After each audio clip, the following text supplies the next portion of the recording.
ഇതാണ് ഈ വണ്ടിയുടെ അവസ്ഥ. ഫുള്ളായിട്ട് കത്തിപ്പോയി. ഫുള്ളായിട്ട് വെച്ചാൽ ഒരു സാധനം പോലും ബാക്കിയില്ല. കുറഞ്ഞ ഈ ടയറിൻ്റെ കുറഞ്ഞ ഭാഗങ്ങൾ മാത്രമേ കാണാനുള്ളൂ. ഇതേത് വണ്ടിയാന്ന് പോലും തിരിച്ചറിയാൻ പറ്റാത്ത രൂപത്തിലായിപ്പോയി. ഇതിൽ 5-6 പേര് യാത്രക്കാരുണ്ടായിരുന്നു എന്ന് പറയുന്നുണ്ട്. ആർക്കും പൊള്ളലോ കാര്യങ്ങളോ ഒന്നും ഏറ്റിട്ടില്ല.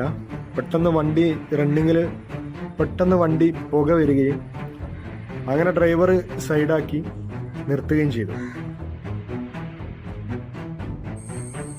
അത്യാവശ്യം പ്രായമുള്ള ഒരു ഇക്കയും അദ്ദേഹത്തിൻ്റെ ഫാമിലിയായിരുന്നു ഈ വണ്ടിയിൽ യാത്ര ചെയ്തത്. 2 കുട്ടികളുണ്ടായിരുന്നു പറയുന്നുണ്ട്. പെട്ടെന്ന് വണ്ടിയിൽ നിന്ന് പുക ഉയരുകയും വണ്ടി സൈഡാക്കി നിർത്തിയതോടുകൂടി വണ്ടി തീപിടിക്കുകയാണ് ചെയ്തത്.